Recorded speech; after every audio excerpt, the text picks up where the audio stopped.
Hello friends, ছোটদের পাঠশালার আরো একটি গুরুত্বপূর্ণ ভিডিওতে তোমাদের সবাইকে স্বাগত। জটিল শব্দ পড়তে ভয় পাচ্ছ? মনে হচ্ছে সঠিক উচ্চারণ করতে পারবো কিনা? তাহলে আজকের ভিডিওটি শুধুমাত্র তোমার জন্য। জটিল শব্দ উচ্চারণে ভয় একদমই নয়। আজকের ক্লাসে আমরা ওই দিয়ে জটিল শব্দ শিখব। শুধুমাত্র শব্দ শিখব না, তার সাথে সাথে সেই শব্দগুলোকে একদম কিভাবে সহজে পড়া যায় সেটি আমরা আজকে জানবো। তোমরা কিন্তু অবশ্যই ছোটদের পাঠশালা চ্যানেলটি সাবস্ক্রাইব করে রাখো, কেননা বাংলাকে ভালো করে শিখতে হলে, উচ্চারণে সঠিক হতে হলে এবং সঠিক শব্দের সঠিক অর্থ জানতে হলে অবশ্যই কিন্তু ছোটদের পাঠশালা চ্যানেলের সঙ্গে যুক্ত হতে হবে। তাহলে এসো, বেশি কথা না বাড়িয়ে ওই দিয়ে জটিল শব্দ শিখি এবং কিভাবে জটিল শব্দগুলোকে খুব সহজভাবে পড়া যায় এবং তার অর্থগুলো মনে রাখা যায় সেটি শিখে নিই। ওই দিয়ে প্রথমে আমরা যে শব্দটি শিখব সেটি হলো ঐতিহ্য।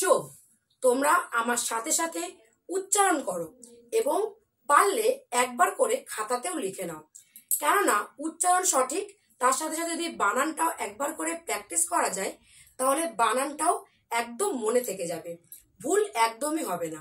দেখো, এবার ঐতিহ্য বানানটা যখন আমরা পড়বো কিভাবে পড়বো। ঐতিহ্য বানানে প্রথমে দেখে নিই কোন কোন বর্ণ সংযোগে ঐতিহ্য শব্দটি সম্পূর্ণ হয়েছে। প্রথমে দেখো, ওই স্বরবর্ণ, মাত্রাহীন একটি বর্ণ। ওই, তার সাথে তয় হস্যি হয় জ ফলা।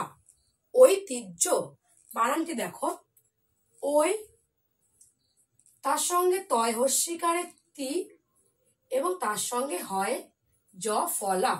হ একটি ব্যঞ্জন বর্ণ, তার সঙ্গে ফলারূপ বসেছে। কার ফলারূপ মনে আছে? অন্তর্জয়ের ফলারূপ। ব্যঞ্জন বর্ণের সঙ্গে আরেকটি ব্যঞ্জন বর্ণ ফলারূপ হিসাবে লেখা হয়েছে।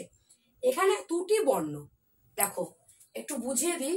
হ তার সঙ্গে অন্তর্জ, এখানে কিন্তু অন্তর্জয়েরই ফলারূপটি এখানে লেখা হয়েছে, তাই এটি ঐতিহ্য জটিল শব্দ হয়েছে। হয়ের সঙ্গে জ ফলা। এই ঐতিহ্য শব্দের অর্থ হলো গর্ব বা গর্ব করা যায় এমন কিছু। যেমন দেখো, আমাদের সংস্কৃতি আমাদের গর্ব। বোঝা গেল? ঐতিহ্য বানানটি আরো একবার দেখে নাও। ওই তয় হস্যি হয় জ ফলা। ঐতিহ্য। ঐতিহ্যর পরের শব্দ ঐশ্বর্য। শব্দটি কি? ঐশ্বর্য। বোঝা গেল? দেখো, ওই তার সঙ্গে তালবস্যের নিচে ব ফলা। তালবস্য ব, ব ফলা। ওই স তালবস্যয় ব, তার সঙ্গে অন্তর্জয় জ ফলা। অন্তর্জয়ের সঙ্গে জ ফলা লেখা হয়েছে। বানানটি কি? ঐশ্বর্য। ওই তালবস্যয় বয় অন্তর্জয় জ ফলা। ঐশ্বর্য শব্দের অর্থ সম্পদ। ঠিক আছে? দেখো, পরের শব্দ ঐচ্ছিক। উচ্চারণটি কি? ঐচ্ছিক। দেখো বানানটি কি? ওই তার সঙ্গে চয় ছয় হস্যি, চয়ের সঙ্গে ছ, চয় ছয় হস্যি ক। ঐচ্ছিক। ওই চয় ছয় হস্যি ক। ঐচ্ছিক অর্থাৎ ইচ্ছাধীন। নিজের ইচ্ছেতে কোনো কাজ করাকেই বলা হয় ঐচ্ছিক। ঐচ্ছিকের পরের শব্দ দেখো ঐক্য। ঐক্য বানানটি কি? ওই তার সঙ্গে কয় জ ফলা। ঐক্য। ওই ক জ ফলা, কয় জ ফলা। ঐক্য অর্থাৎ একসাথে থাকা বা একসাথে কোনো কিছুকে বলা হয় যে ঐক্যবদ্ধ ভাবে থাকা। সেই ঐক্য বানানটি আমরা এখানে পড়লাম। তাহলে আরো একবার করে আমরা বানানগুলো পড়ে নিই, তাহলে আমাদের খুব সহজে শব্দগুলো মনে থাকবে। দেখো, প্রথমে আমরা যে শব্দটি পড়েছিলাম সেটি ছিল ঐতিহ্য। বানানটি কি? ওই তয় হস্যি হয় জ ফলা। ঐতিহ্য। ঐতিহ্য অর্থাৎ গর্ব করা যায় বা গর্ব জাতীয় কিছুকে বলা হয় যে ঐতিহ্য। তারপরে দেখো ঐশ্বর্য। বানানটি কি? ওই তালবস্যয় বয় অন্তর্জয় জ ফলা। ঐশ্বর্য। ঐশ্বর্য অর্থাৎ সম্পদ। ঐচ্ছিক। ওই চয় ছয় হস্যি ক ঐচ্ছিক অর্থাৎ নিজের ইচ্ছেতে কোনো কাজ করাকে ঐচ্ছিক বলা হয়। পরের শব্দ ঐক্য, ওই কয় জ ফলা, ঐক্য, ঐক্য অর্থাৎ একসাথে। ওই দিয়ে এবার আমরা যে শব্দ পড়ব সেটি হলো ঐশ্বরিক। বানানটি দেখো, ওই তালবস্যয় বয়, তার সঙ্গে বয় শূন্য রয় হস্যি ক, ঐশ্বরিক। ঐশ্বরিক শব্দের অর্থ হলো ঈশ্বর সম্বন্ধীয় কিছু। ঈশ্বর বা ভগবান সম্পর্কে কোনো কিছু বলাকে বলা হয় ঐশ্বরিক। বানানটি কি? ওই তালবস্যয় বয়, বয় শূন্য রয় হস্যি ক, ঐশ্বরিক। পরের শব্দ ঐকান্তিক।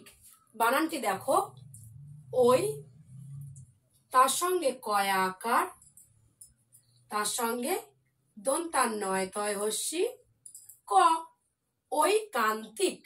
ওই কয় আকার দন্তান্নয় তয় হস্যি ক, ঐকান্তিক।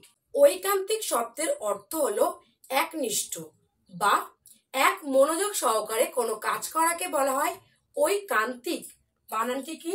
ওই কয় আকার দন্তান্নয় তয় হস্যি ক, ঐকান্তিক। পরের শব্দ ঐন্দ্রিলা।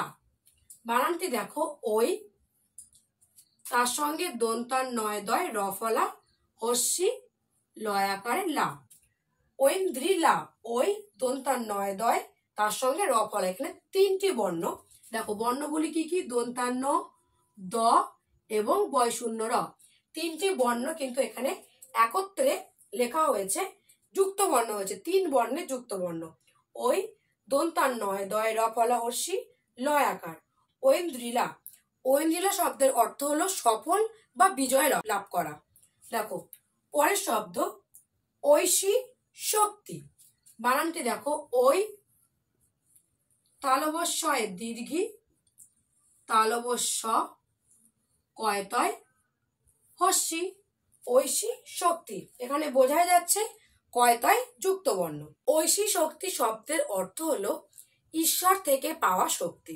এবার আমরা আরো একবার করে শব্দগুলো পড়ে নিই এবং তার সাথে অর্থগুলো জেনে নিই, তাহলে আমাদের খুব ভালো করেই প্র্যাকটিস হয়ে যাবে। দেখো প্রথমে যে শব্দটি পড়েছিলাম সেটি ছিল ঐশ্বরিক। বানানটি কি? ওই তালবস্যয় বয়, বয় শূন্য রয়সী ক, ঐশ্বরিক। ঐশ্বরিক শব্দের অর্থ ঈশ্বর সম্বন্ধীয় কিছু। তারপরের শব্দ দেখো ঐকান্তিক। ওই কয় আকার দন্তান্নয় তয়সী ক, ঐকান্তিক অর্থাৎ একনিষ্ঠভাবে বা মনোযোগ সহকারে কোনো কাজ করাকে ঐকান্তিক বলা হয়। পরের শব্দ ঐন্দ্রিলা। ওই দন্তান্নয় দয় র ফলা হস্যি লয় আকার, ঐন্দ্রিলা অর্থাৎ সফল বা বিজয় লাভ করা। পরের শব্দ ঐশী শক্তি। বানানটি কি? ওই তালবস্যয় দীর্ঘি, তালবস্য কয়তয় হস্যি, ঐশী শক্তি অর্থাৎ ঈশ্বর থেকে পাওয়া শক্তি। বোঝা গেল? আজকে আমরা ওই দিয়ে বেশ কিছু জটিল শব্দ শিখলাম এবং তার অর্থ শিখলাম। আশা করছি আজকের পড়াগুলো তোমরা খুব ভালোভাবেই বুঝতে পেরেছো। ভিডিওটি কেমন লাগলো সেটা অবশ্যই লাইক এবং কমেন্ট করে জানিও। আর ভিডিওটি ভালো লাগলে অবশ্যই কিন্তু বন্ধুদের কাছে শেয়ার করো। আজকের ভিডিওটি এখানেই শেষ করছি। দেখা হচ্ছে অন্য কোনো ভিডিওতে নতুন কিছু বিষয় নিয়ে।